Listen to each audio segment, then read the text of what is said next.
Tonight, I want to speak about a topic when bad things happen to good people. And I have to just give a disclaimer. I'm going to do my best. I'm probably not going to do it perfectly. And I hope you don't walk away with more questions than you came in with.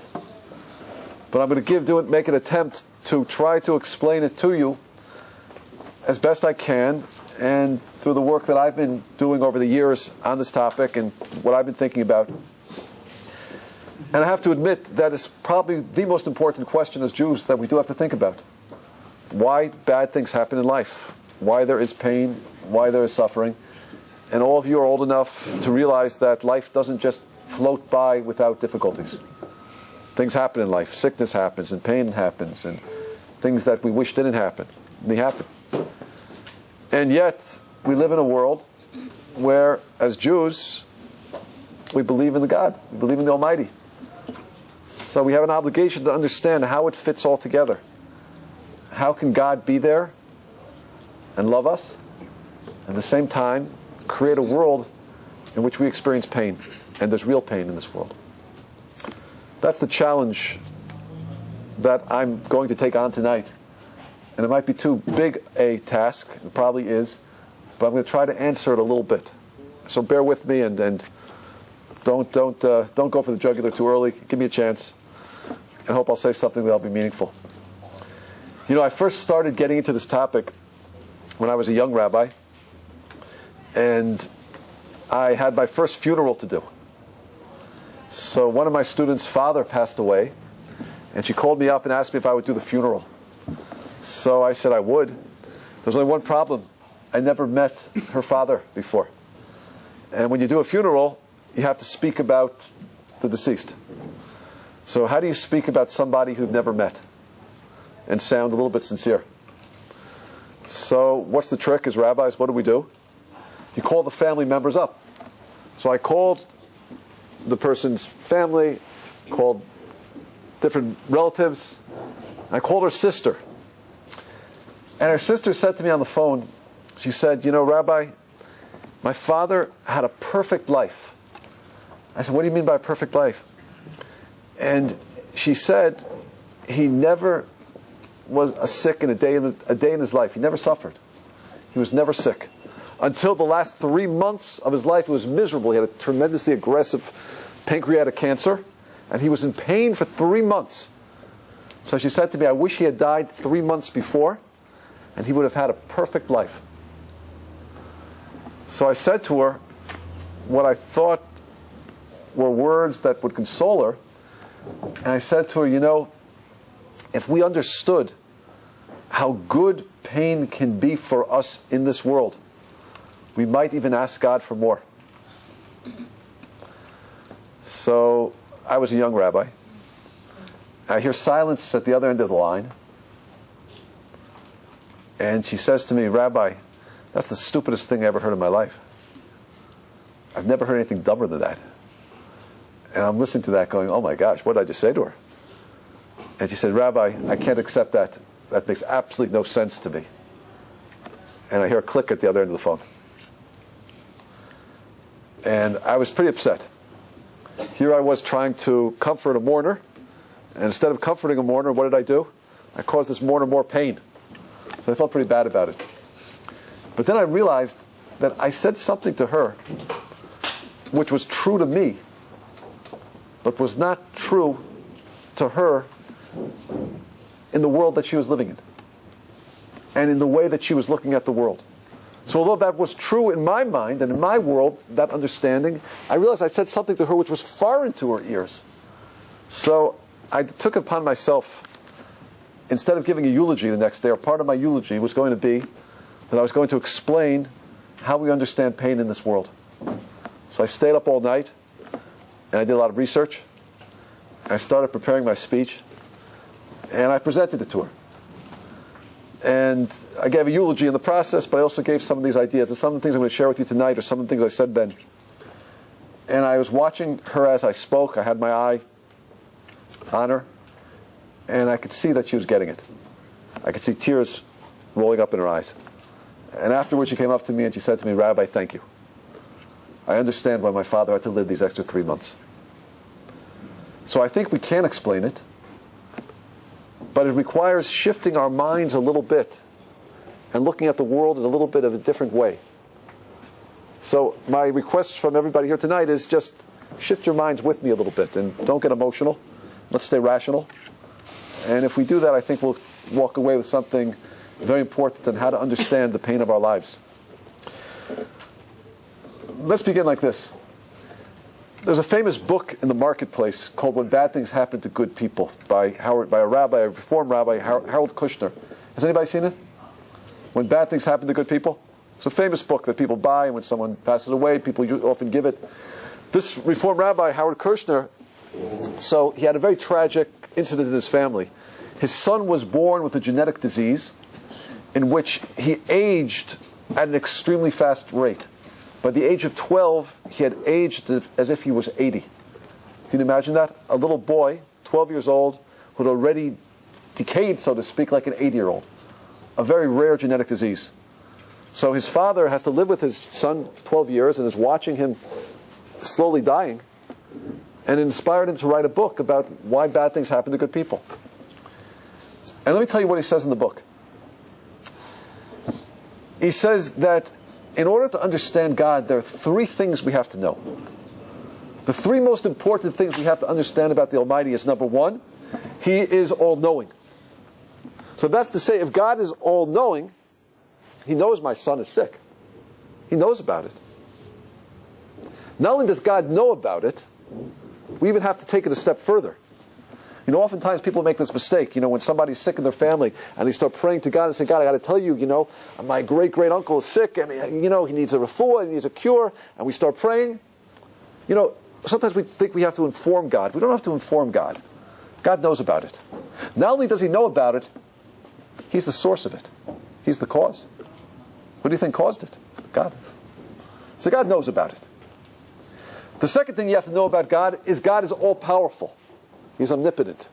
All-powerful means He knows about it and He could change it if He wants to. So God, if my son is sick, why aren't you changing it? You could change it if you want to. Number 3, and this is the most important one, God is all-loving. The word God actually comes from the word good. The essence of God is He's good. He's the ultimate kindness, the ultimate giver. He loves us beyond anything we can imagine. God's love and mercy and compassion we can't even imagine what it is. God is all loving, and everything He does in this world is an act of love. Everything. Everything. So this person writing the book wrote, he said, listen, God, you're all-powerful, you're all-knowing, and you're all-loving. I don't want to throw away your being all-loving because I need your love. I don't want to throw away your being all-knowing. So you know what? It must be that you're not all-powerful all the time. There are some things that you just can't control. Sometimes people get sick and there's nothing you can do about it. That's what he wrote. What's the problem with that? The problem is that he's saying that there are things that occur in this world which are random, occur by chance. God can't control it. And I'll tell you, my friends, that's the opposite of what we believe. The opposite.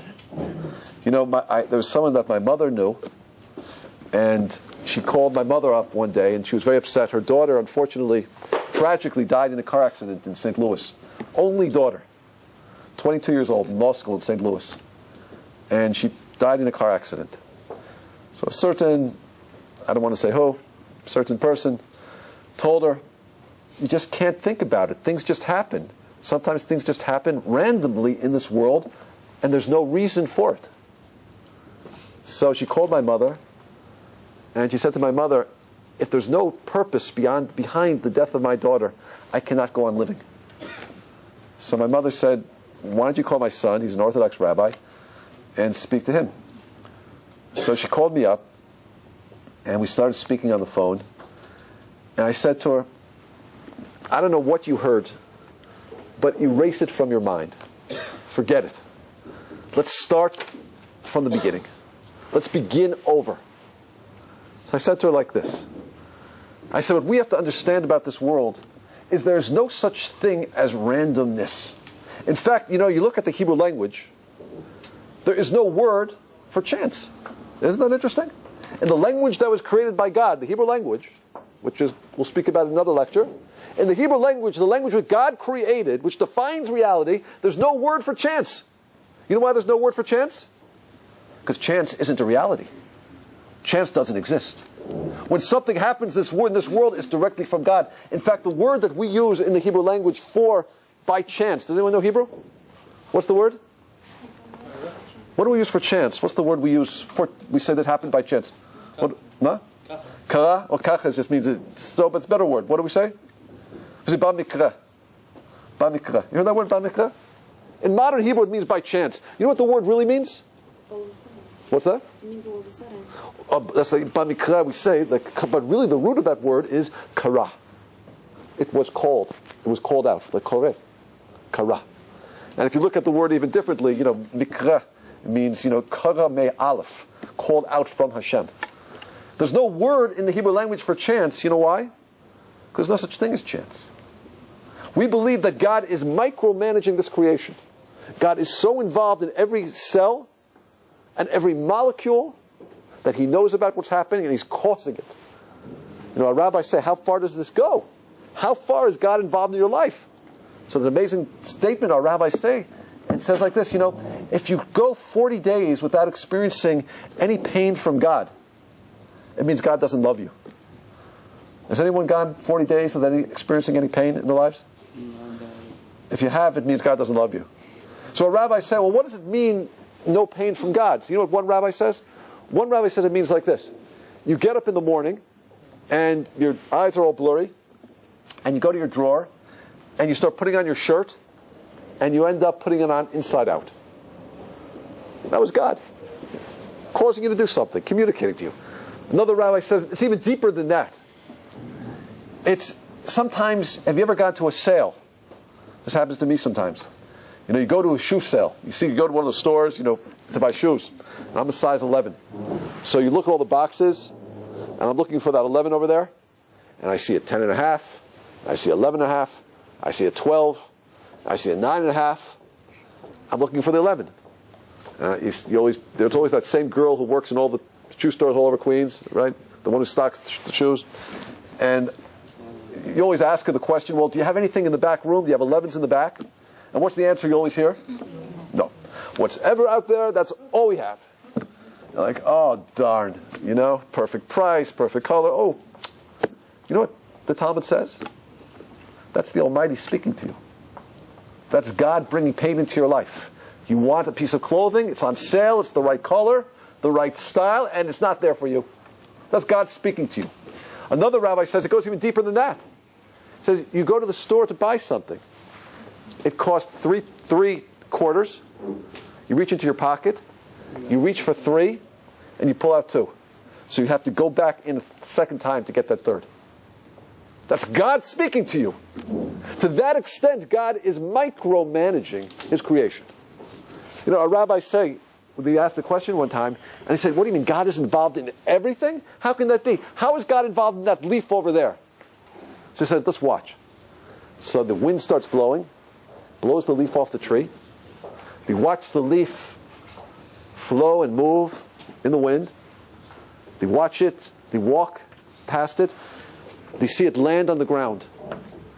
They go to the point where it lands, and under the leaf, they notice there's a caterpillar. The sun was beating its rays directly on the caterpillar. That leaf landed directly on the caterpillar, sheltered the caterpillar from the hot sun, and enabled the caterpillar to become a butterfly. And from that, our rabbis say that God is managing every leaf that falls off the tree. That's God's involvement in our lives. There's no such thing as randomness. The question that we have to deal with then is that there's no such thing as randomness, and God knows about it, and God is all-powerful, and He loves us. How can pain possibly be a manifestation of God's love? How does it work? How can it be? And we have to answer this question. We have to know it. There was a very great, there's a famous, anybody psychology major? Anyone study psychology? A very famous work on cognitive therapy called Man's Search for Meaning by a psychotherapist named Viktor Frankl, Dr. Viktor Frankl. He was a Jew who went through the Holocaust, went through Auschwitz, and based on his experience, he wrote a book called what he calls logotherapy, which means trying to find meaning in life. And he posits a certain theory. His theory works like this. He says that depression equals suffering minus meaning. People get depressed, why? Because they suffer and can't find meaning for the suffering. But if you can create meaning for why you're suffering, you can stay off depression. And he said, well, he was in Auschwitz, while he was in a concentration camp, he practiced this. He said there was a man who said to him, you know, my wife died this morning and I'm so depressed, I don't want to go on living. So he said to this man, he said to him, listen, you know, let's try to find some meaning in her death. Think of it this way. Think how pained she would be if she had to watch you die. The fact that she died before you spared her that pain of her having to watch you die. And you know what the man said? He said, thank you, I'm comforted. And Viktor Frankl wrote a whole work on this. He said, depression equals suffering minus meaning. Now, we as Jews don't stop there. We as Jews go a step further. You know what we say? It's true that depression equals suffering minus meaning. But we say, God, what's the real purpose for the meaning? Let's not make up a purpose. God, if it's from you, there has to be real purpose. We just can't see it. And that's the problem in life. The difficulty in life is that we see only a snapshot of what is going on. We don't see the whole picture. You know, our rabbis say that our vision in this world oftentimes is like somebody looking through a keyhole. When you look through a keyhole, what do you see? You see a glimpse of what's happening in a room. And it could be like this. You're looking through a keyhole, and all of a sudden you see a man with a knife, and he has a mask on, and you see him raise his hand, and you hear a scream, and what do you want to do? Call 911, but you're feeling brave. So you kick open the door, you rush in, and what do you discover? Discover it was your friend who just graduated from NYU dental school, you know, about to do a root canal. But because that you only saw a glimpse of what was happening, what did you think? You thought this must be terrible. The reality is, my friends, God says to us, if you want to understand the whole picture, you have to be there from the beginning. You have to have been there when I created the world, and you have to have watched as things unfolded. Because if you don't, you'll miss it. You won't see how God is operating. And you'll think what God is doing that's really bad is oftentimes really very good. Now, I'll tell you something, my friends. Another piece of information we need to have is this. As Jews, we have a very unique definition of what is good. In our minds, we tend to think, well, good is if I have a good job, my health is good, I have a nice car, I have a good husband, I have a good wife, I have enough money to pay for what I need. You know, that's a good life. I can lie back on the beach. That's good. That's not the definition of goodness in Judaism. You know what the definition of goodness is? I'm going to change the definition for you. The definition of something being good is if it's purposeful. If it's purposeful. Sometimes things can be very purposeful, but very painful. Can you think of an example? What in life is very purposeful, but very painful? Work. Work is very purposeful, very painful. Good. Childbirth. Childbirth. How about childbirth? Usually I hear this from the ladies. I had it from the men over there. I was there at all 6 of my children's births, and I can declare that it's painful. It's not to scare anybody off, but it's also very purposeful and very good. But God is teaching us something. He's teaching us that things that can be very painful are the most purposeful. Sometimes we see that in medicine also. Like a speeding ticket. Maybe. It's painful, but it's purposeful. Maybe it will stop you from speeding and avoiding the next accident. Yeah. Slow down and maybe a person won't get killed. Chemotherapy. Chemotherapy. Is it painful? Very. Is it purposeful? Yes. If something is purposeful, we say it's good. We don't say just Goodness does not mean comfort.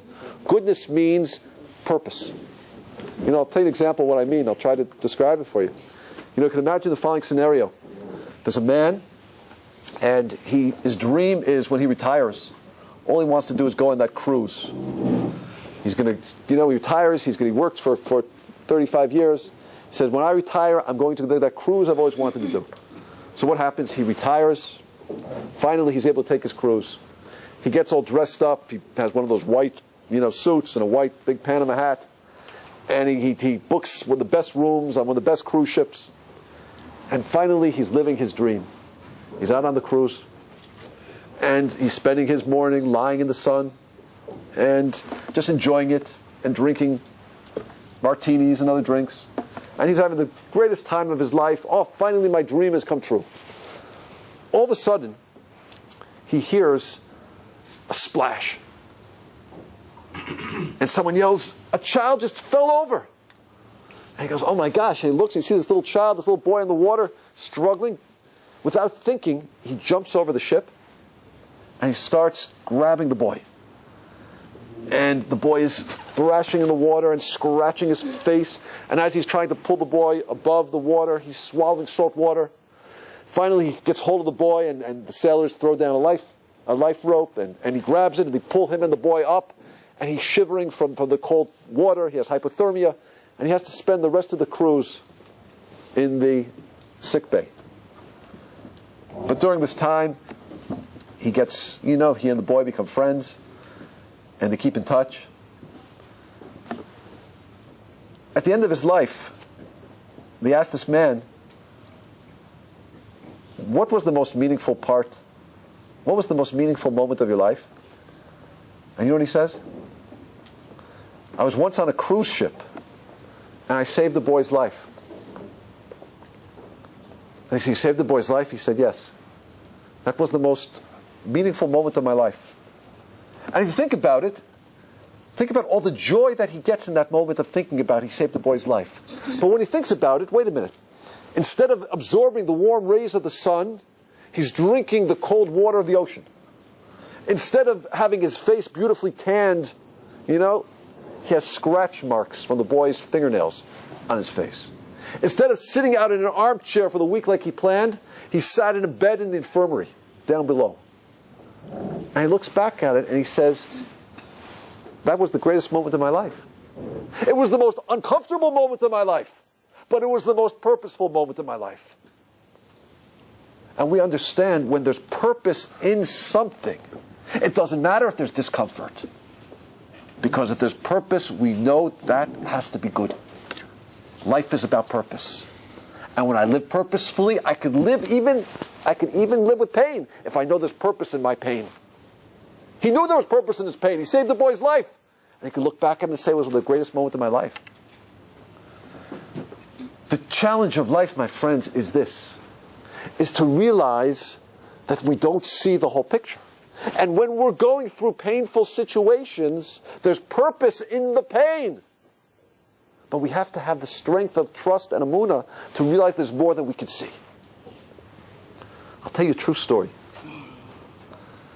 In the early part of the 20th century, there was a lot of poverty in Europe, in Lithuania and Poland, and a lot of Jews came to America. This one particular man, because of the poverty in Lithuania, felt he had to take his whole family, transplant them to America. What did he do?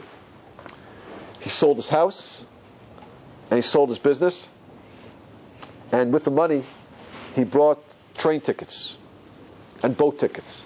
Now to get from Lithuania, which is in Poland, to America, it's a difficult journey. One has to go by train to Warsaw. Warsaw then has to take another connecting train actually to the nearest port. From that port, one has to sail on a boat to England. And in England, one has to take a connecting boat to New York. That's how difficult it was to come to America in the early part of the 20th century. This man put all his money in tickets for him and his 6 children. The first leg of the journey was supposed to be at 8 a.m., the train from his town to Warsaw. He comes to the train station at 20 to 8 with his children to wait for the 8 o'clock train. As he arrives at the train station, he notices is a train chugging away. And he looks and he says to the station master, that train over there, what train is that? And the station master says, yeah, that's the 8 o'clock train.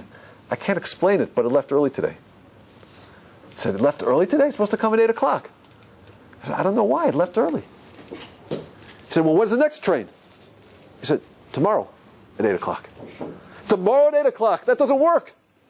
I have to get to Warsaw. From Warsaw, I have only a certain amount of time. I have to get to the nearest port. I forget which one it is. And from there, I have to take. We have tickets on a boat to England. And in those days, if you miss the boat, you don't get your money back. It's not like today where they bump you and put you on, the next flight. So he said, the next train is tomorrow. How am I going to get to Warsaw? And the station master says, listen, I'm sorry, but I can't explain it. So this gentleman was devastated. He sold his house and his business to buy tickets, and those tickets were worthless. He came back to the town where they lived, and people who knew him saw his face, say he aged overnight. He aged. In those few hours, his face was gray, just aged. I said, what happened? He said, I have nothing left in the world. I am completely poor. And I have no way out. And he was devastated. 2 weeks later, he comes running into the synagogue, and he says, I have to bench gomel. You know what it means to bench gomel? When your life has been saved, there's a special blessing that we make. Shigamani kol tov. He said, I have to bench gomel. He said, what are you talking about? He said, I have to bench gomel. He goes in, he says the bracha, everyone says, Amen. So what do you mean your life's been saved? We've seen you the last 2 weeks, nothing's happened. He said, I just got word. Remember, I was supposed to take a train to Warsaw. From there to the port in Poland. From there, I was supposed to take a boat to England with my family. And from England to America, I just found out that that boat from England to America sunk. You know what the name of that boat was? Titanic. It's a true story. Happened to the uncle of Rabbi Ordman, a lecturer who speaks often for us. A wonderful person. Now, I was thinking about that story. Imagine this man is standing on the platform, watching the 8 o'clock train chug away. And he says to the station master, what happened over here? I thought that, it's supposed to come. The station master said, I can't explain it. It's never left early before, but it left early. I don't know why. He said, but what about my tickets? I don't have anything left. And imagine he would turn up to the Almighty and say, Rabbonu Shalom, God, how can you do that to me? I'm a believing Jew. I keep kosher. I keep Shabbos. I educate my children in Torah. I'm so careful about kashrut. I give charity. I give tzedakah. How could you do that to me, God? If you could hear God's response, you know what I think it might sound like? Listen, you big dope. I just saved your life. Just saved your wife's life. I just saved the life of your 6 children. But you're going to have to wait 2 weeks to realize what I did for you. Sometimes we have the advantage of seeing what happened 2 weeks later. But sometimes it takes even more than 2 weeks. There's a wonderful book out there called Hasidic Tales of the Holocaust by a woman named Yafa Eliach. And she tells the following true story about somebody, a baker who lives up in Muncie. He died recently. He lived in Muncie, New York, and he survived the Holocaust. And she said to him, tell me, how did you survive? So he said, let me tell you what happened. He said, the Nazis came to my town, and they rounded up my whole family, and they put them on trains and they deported them. And I didn't know where they went, but I knew it wasn't a good place. But I said that I am going to survive, and my sister is going to survive. He had one sister, little sister. Sister was beautiful. And he said, I am going to live for my sister. This girl is going to survive. So he hid her Every time the Nazis came to round them up, he hit her and hit her and hit her. He found a hiding place. He was positive that Nazis would not find him. One day he comes back to the hiding place where they were staying, and his sister's not there. So he says to the people around, what happened? So the Nazis were here an hour ago. They took your sister. So he said, without even thinking, he was a kid about 15. So without even thinking, he ran to the house where the Nazi commanders had their office, where the Nazi police station was in the town. They took over houses and made them their station. He ran to the house. Without knocking, he runs in. And he says, I want my sister back now. And this Nazi looks at him. Says, you want your sister back, you Jew? I'll give you your sister back, dead. He says, I want her back now. He says, get out of here, you Jew, before I kill you too. The commander of this police station comes down and says, what's happening over here? And this man says, this Jew wants his sister back. So this Nazi captain says to him, I'll give you your sister back under one condition, that you have hair growing on the palm of your hand. You know, and maybe you don't know this, but in Christian theology, the devil has hair on his hand. And when he shows you that palm with hair, that's a sign he's going to kill you. So he says, I'll show you, I'll give you your sister back if you have hair growing on the palm of your hand. He reaches into his pocket, pulls out his hand, thick black hair on the palm. The Nazi looks and says, oh, the devil, get your sister and get out of here. He grabs his sister. He runs and runs and runs as fast as he could. He and his sister survived the war. So Mrs. Eliach, Professor Eliach, is interviewing him in Muncie. Says, that's an amazing story. Please show me the palm of your hand. He opens up the palm of his hand. Thick black hair on the palm of his hand. And she says, wait a minute, that's impossible. Everyone knows that hair does not grow on the palm of your hand. There are no hair follicles on the palms of our hand. So he said, let me tell you a story. I'm a baker. My father was a baker also in Poland. When I was a little boy of 7 years old, I was working in his bakery. One day as I was working, my hand got caught in the bread slicing machine. And it tore off the palm of my hand. In those days, they had very primitive skin grafts. They took some skin from a part of his body, probably the thigh or something like that, and they grafted it on. But because they grafted skin to his palm from a part of the body where there were hair follicles, where hair grew, hair continued to grow on the palm of his hand. Now, you can imagine, that's the year 1929. Or let's say it's 1930.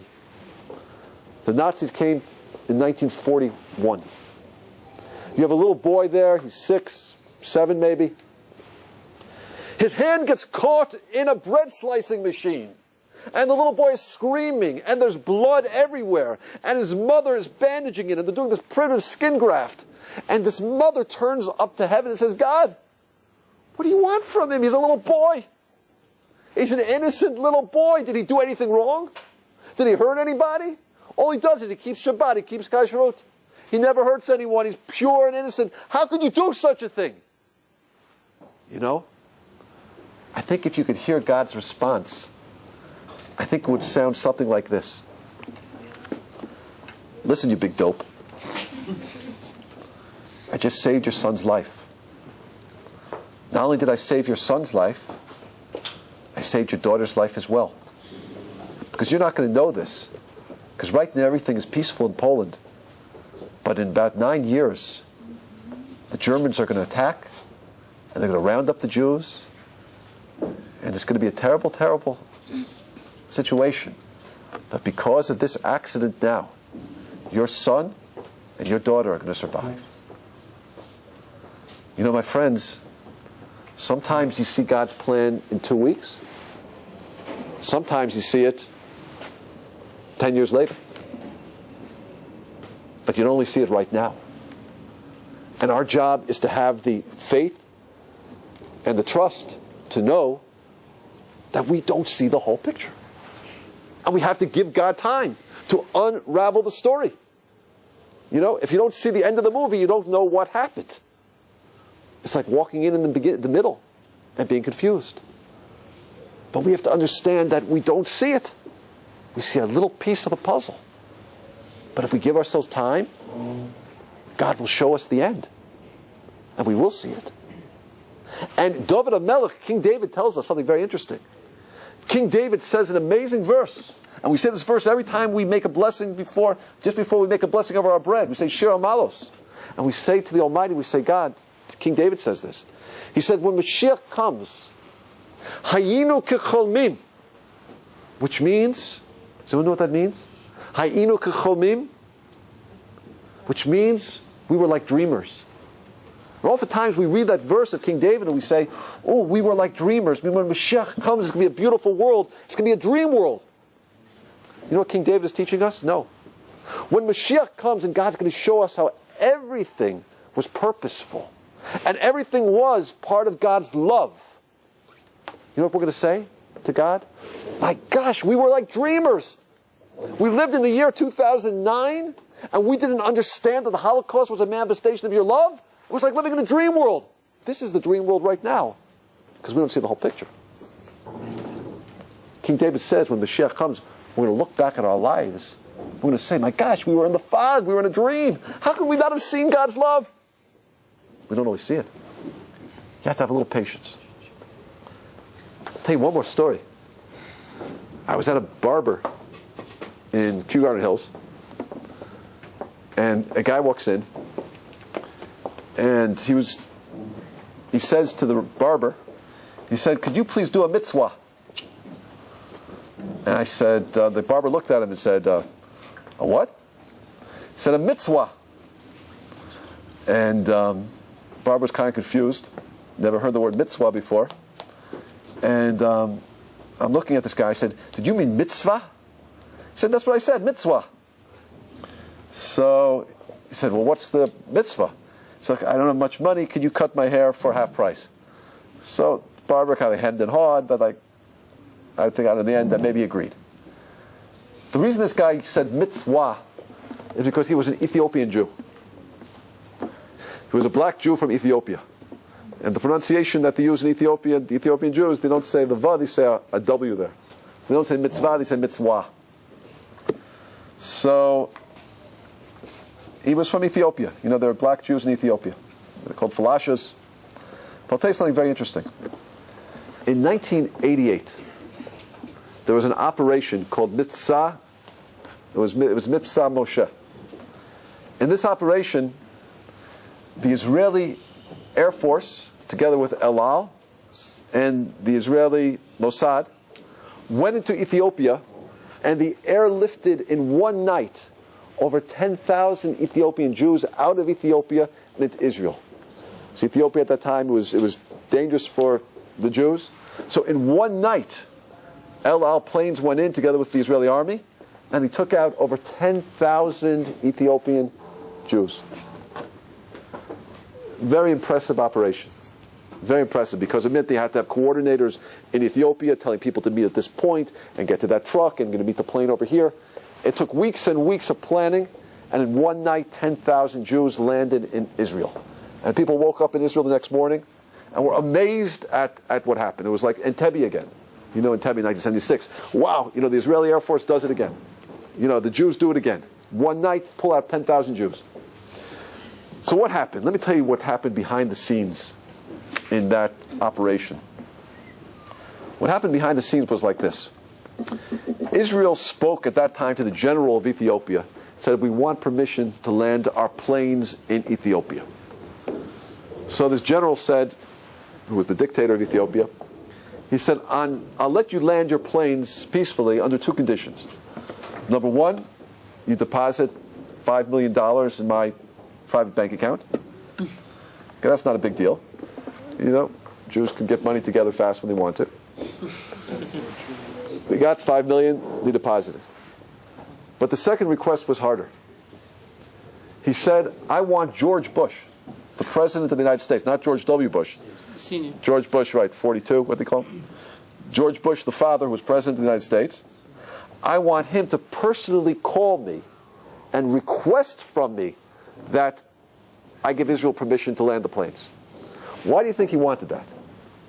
Well, number one, he wanted the kavod. He wanted the honor. The President of the United States calls him up and makes a personal request. But it was deeper than that. Ethiopia is a Muslim country. And if Ethiopia is going to give permission for Israel to land El Al planes and take out 10,000 Jews, what do you think the Muslim countries that surround it are going to think? They're not going to be too happy. So this might be dangerous. But if it looks like George Bush is forcing the issue, is putting pressure, so they can get away with it. Look, what could I do? George Bush called me up. I didn't have a choice. I wanted American aid, So he said, I need George Bush to call me. Now, it's a good ending. It's a good ending. Don't worry. It's a good ending. People get nervous, Maybe it's not a good ending. But what happened was like this. There was a debate in the State Department. Should George Bush make that phone call or not? And the reason we know this is because there was an Orthodox Jew who happened to be in the debate. So he told the story. There was a question, should George Bush Sr. make this phone call to this general in Ethiopia and request from him that Israel be allowed to land planes? So there was a Security Council meeting. There was a Security Council meeting of 13 members of this particular group, and their job was to vote as to whether or not George Bush should make the call. So they discussed it back and forth, and some say you should do it, it's good, let's help Israel, let's help the Jews. Some of them said, no, what are you talking about? Why should we get involved in this affair? It's not our business. We're going to get the Muslim countries upset at us. It might be an oil embargo. It's not a good thing to do. So finally they took a vote. There were 13 members in the room. They took a vote. 6 voted no. Do not make the phone call. 6 voted yes. Now, I'm not a mathematician. I'm a rabbi. My math skills are not great. That's probably why I'm a rabbi. But I know that 6 plus 6 is not 13. It's 12. One person in that room did not vote. That person who did not vote looked at the other members and said, before I vote, I want to say something. In 1955, I lived in a community called Harlem, New York. Does everybody know where Harlem is? Yeah. Does everybody know the color of the people who live in Harlem? Yeah. In 1955, I lived in Harlem. In that year, there was a fire. 3 little children were caught on the 3rd floor of an apartment building with no way to get out. A man on the street saw them, rushed up the stairs through the smoke at great danger to his own life, grabbed these 3 little children in his arms, and took them through the smoke down onto the street, saved their lives. Baruch Hashem, they were fine, the kids. And this man was okay. The father of these children rushed to the scene, sees what's happening, sees what this man did, and sees the man walking away. And he comes up to the man and he said, I have to thank you. You saved my children's lives. He says, okay, you don't have to thank me. I would have done it. Of course, who wouldn't save a child's life? He said, I have to thank you. I owe you something. Let me give you something. He said, I don't want anything. He said, but you saved their lives. I feel I need to pay you back. Nothing. The next day, this father sees this man again. He comes up to me and said, I couldn't sleep the whole night. You saved my children's lives. I cannot end it here. I owe you something. What can I do for you? So this man looks back at him and says, please, you don't owe me anything. It was a mitzvah. He was a black Jew from Ethiopia who lived in Harlem.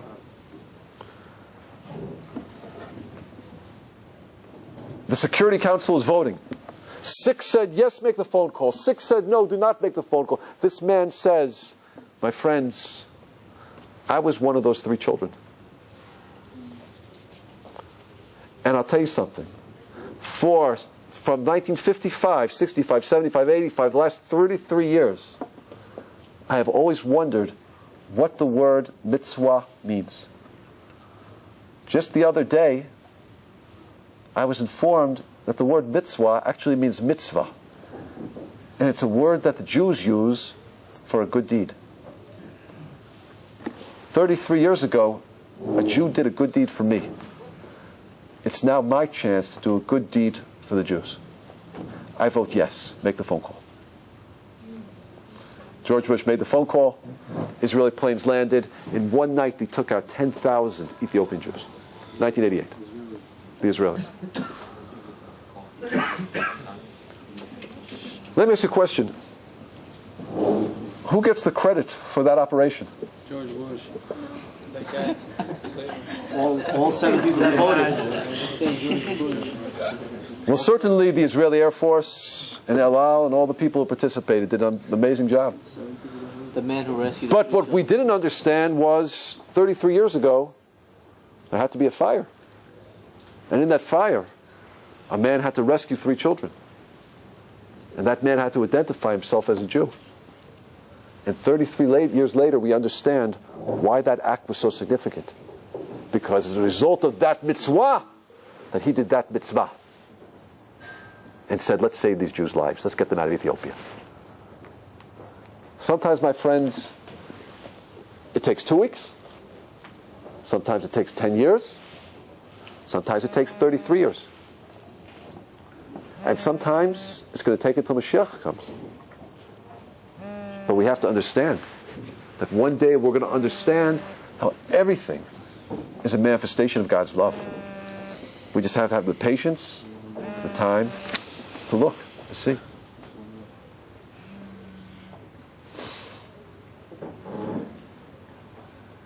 You know, it's very interesting that when you visit somebody in the hospital, what are you supposed to do?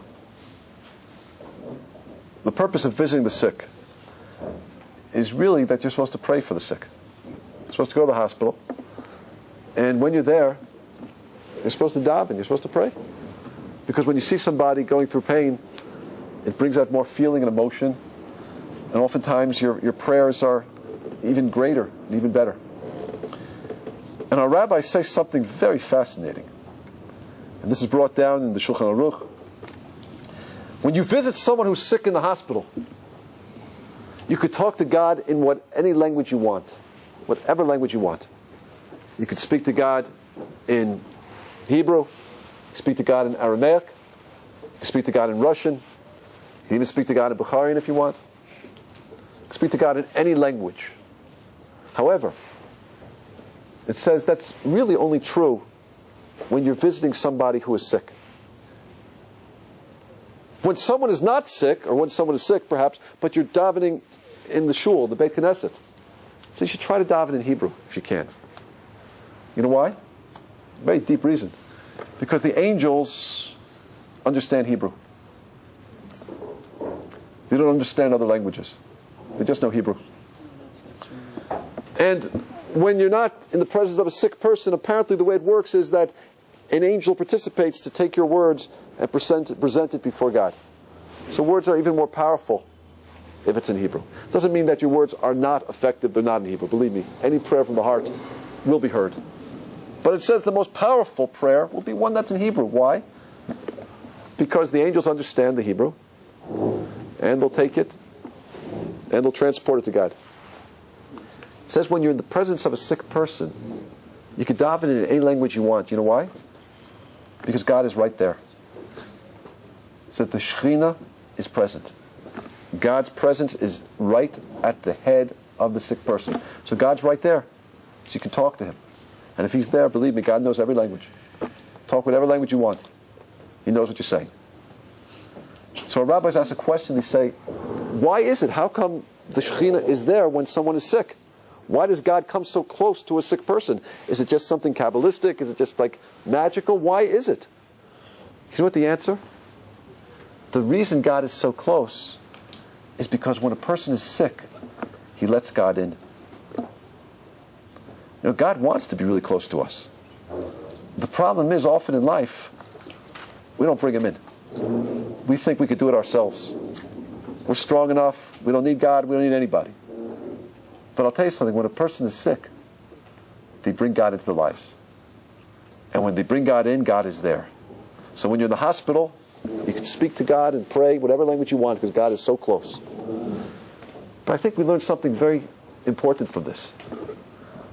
What we learned from this is that when things happen to us in this world that are painful and difficult, oftentimes it's God's way of saying to us, bring me into your life. How often in life do we go on with our normal schedule and try to accomplish our whatever, college and work, and just do what we're doing without even thinking of how much we really need Hashem. But when something happens that's painful, a sickness, whatever it might be, that causes us to have to stop and to think and to bring God in. So God says, listen, sometimes when I bring pain into your life, the reason I'm bringing it is because I want you to bring me in. I want you to be more aware of me. And the pain and the suffering is a sign of my love for you. I taught in yeshiva before. I used to teach, before I started this organization, I was teaching in yeshiva. And sometimes while I'm teaching, I would have students who fall asleep. So I remember there was one student, and as soon as I started to speak, he would fall asleep. He was a high school boy. And he would put his head on his, like this, put his down jacket over his head, and he would fall asleep. And I always try to wake him up. And one time I succeeded in waking him up. And I woke him up, he was such a disaster. It was so all over the place. I said to him, look, go back to sleep. But there are some students, you don't let them go back to sleep. You know why? Because you love them too much. And you see their potential. And you say, I can't let you sleep because the message I want to give to you is too important. Now, God says the same thing to us. It's so easy in this world to go through life and just not think about God. But God says, if you do that, you're going to miss the whole point of life. The whole point of life is to have a relationship with me. A relationship which is going to transform you and enable you to know me forever. But if you don't work out in this world, how am I going to get to know you in the next world? So I got to wake you up sometimes. I got to remind you that I'm there. I got to bring a little pain in your life. I got to bring a little financial suffering into your life. I have to show you that you need me. Because it's how often, when we need God, do we bring him in. So you might say to me like this, well, Rabbi, I would prefer that God not care about me so much. God, I'd rather forgo the suffering and just take a nice, pleasant ride through this world. But you know what God's response to that is? God's response is like this. Imagine the following story. Man has a son, and he gives his son a credit card, $50,000 credit line, and he says to him, listen, I want you to use this credit card to pay for your tuition, pay for your dorm room, pay for your books, pay for all the things that you need for college. So this kid takes the $50,000 credit card, and instead of going to the admissions office, he goes to the BMW dealer, and he leases a 2010 shiny BMW.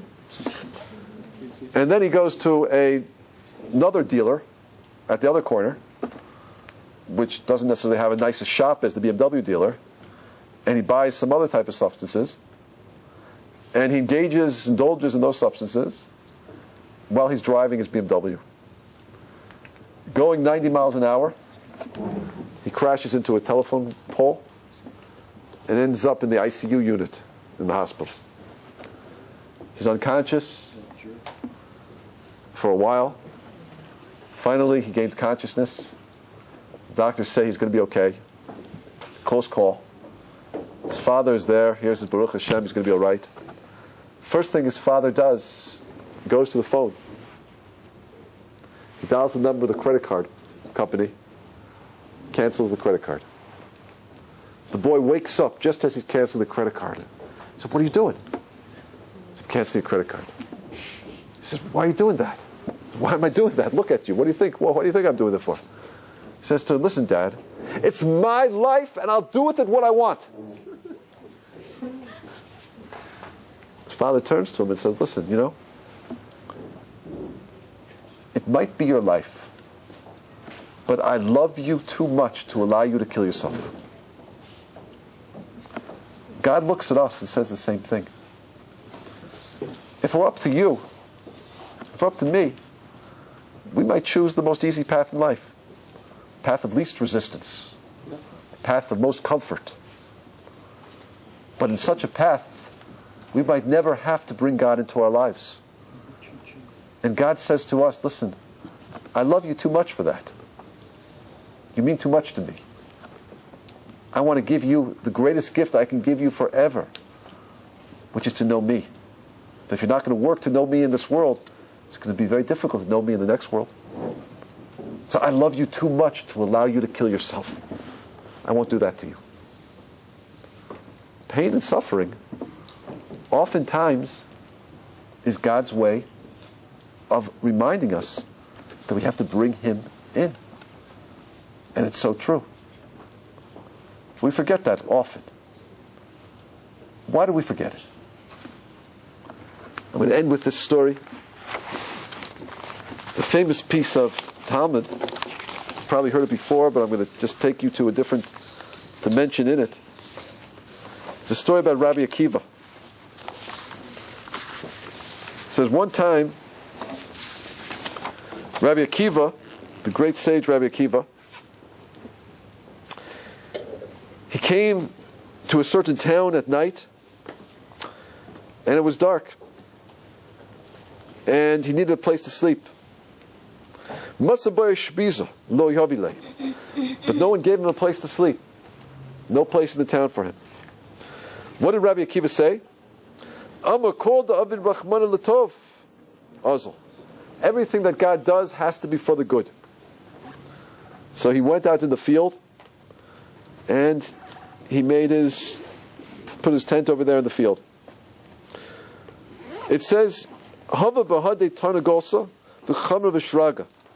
he had with him a rooster, a donkey, and a candle. 3 things. He had a rooster, he had a donkey, and a candle. I guess the 3 things you need when you go camping. You need your rooster to wake you up in the morning. You need a candle. Donkey to carry your stuff. Donkey to carry your stuff. That's right. That's like his Hummer. Now what happened? A wind came out and blew out the candle.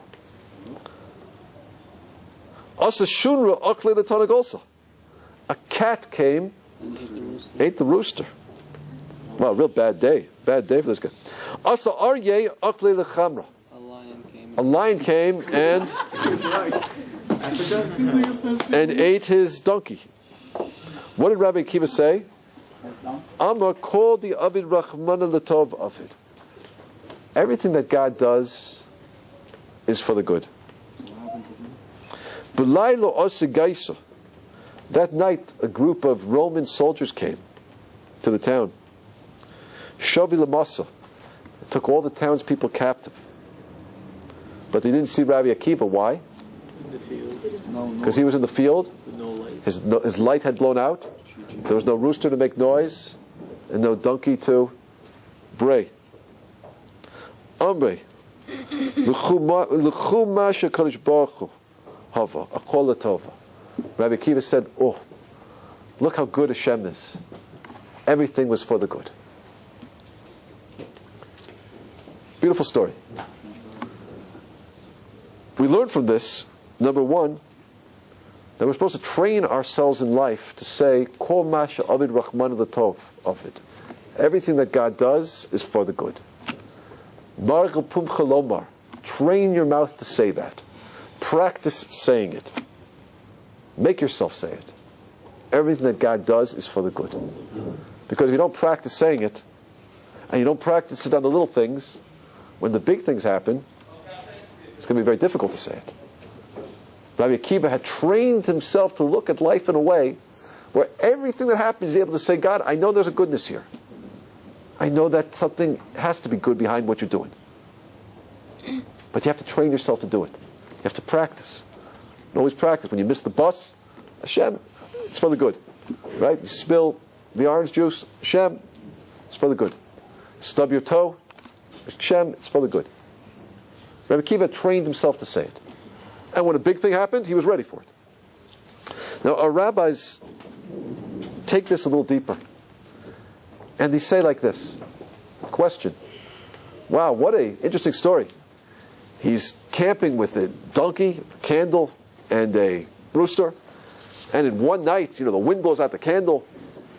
A cat eats the rooster, and a lion attacks the donkey. That's strange. It doesn't normally happen. So our rabbis say, it didn't really happen. Maybe it was just a story, a metaphor to teach us something. What's it trying to teach us? It's trying to teach us that sometimes in life, it's very difficult to find God when we're suffering and in pain for 3 reasons. Sometimes it's very difficult because we're in a lot of pain. And when you're in a lot of pain, it's sometimes very difficult to be philosophical. And they say that's the symbolism, maybe, of a lion eating the donkey. A donkey always represents the idea of something very, very physical. It's a very physical animal. It does a lot of heavy loads, labor. It's a beast of burden. In fact, the word for donkey in Hebrew is a chamor. Same word as chomriyut. Chomriyut in Hebrew means like dirt. So sometimes it's very difficult to find God when things are difficult, because we're in physical pain. And when a person is in physical pain, it's hard to think. So I'll tell you something, my friends. When you are in physical pain, or we are in physical pain, or somebody is in physical pain, it's a challenge, because it takes a lot of work to say, Shem, I know you're there. And I'll tell you a trick. When somebody else is in physical pain, don't say to them while they're in pain, I know it's for the good. Think it, but don't say it. What do you say when someone's in a lot of physical pain? It's going to be okay. You say, are you all right? What can I do for you? You must be in so much pain. But never say, I know it's going to be for the good. No one wants to hear that then.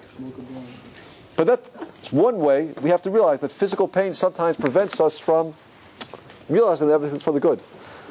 The second thing, it says that the wind blew out the candle. That's a metaphor, some say, for a candle is always the idea of the seichel, the mind.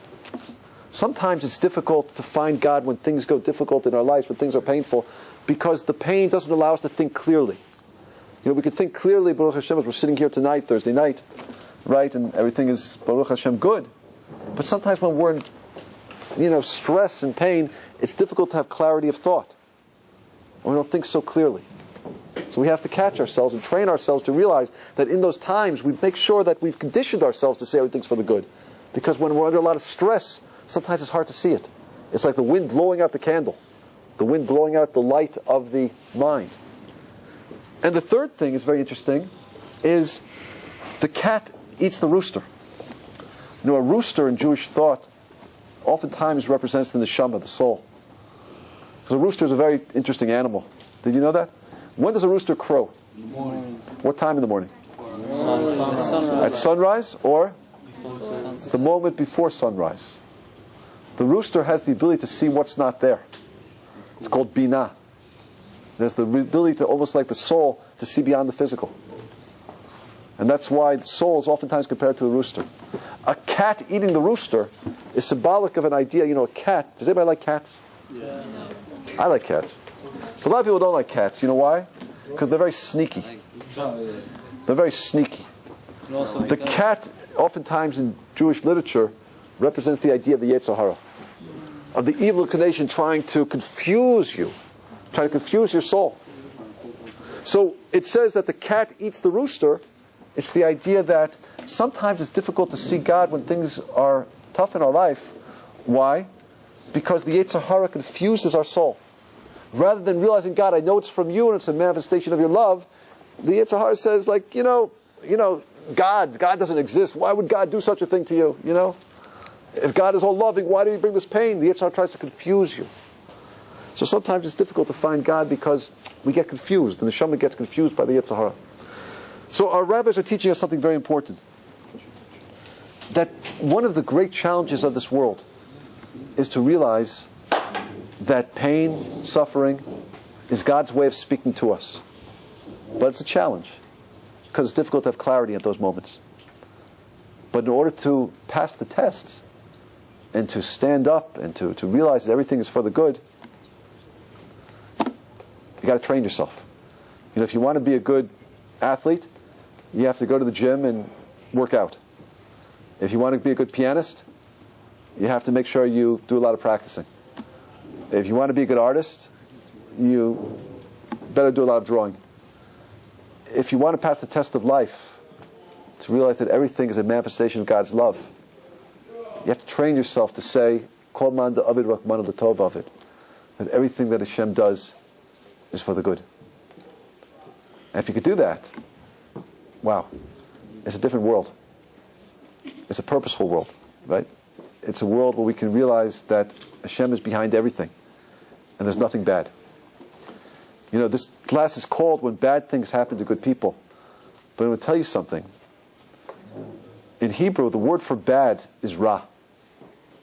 Ra doesn't mean bad. The word ra in Hebrew means, does anyone know what it really means? Ra means to be disconnected. There's a note that we blow on Rosh Hashanah called the truah. Do you hear the word ra in there? Truah. The note sounds like this. Ta, ta, ta. It's disconnected from one to the other. What evil is, or what ra is, God can never bring bad into the world. Bad is our thinking when we realize that we're not connected to God, when we don't see God's hand. It appears to be bad, but there's no bad there at all. So sometimes, my friend, it takes 2 weeks, sometimes 10 years, sometimes 33 years. Sometimes it's going to take till Mashiach comes. But I guarantee you, one day we're going to understand that anything that we thought was bad was not bad at all. It was just our perspective. We weren't connected. We didn't see God's hand. But if we could see God's hand, wow, it's a different world. It's a different world. And it's a meaningful world. It's a purposeful world. And it's a world that we can walk through with confidence and rise to the challenges that God's going to give us. And take the pain and realize, God, I know it's purposeful. I know it's meaningful. And use it as a way to come close to God and to love God. And if we could do that, I guarantee you, we're in for good lives and happy lives. And maybe God won't have to wake us up so much either, because we've already been woken up ourselves. Thank you for listening, everybody. Enjoy talking to you.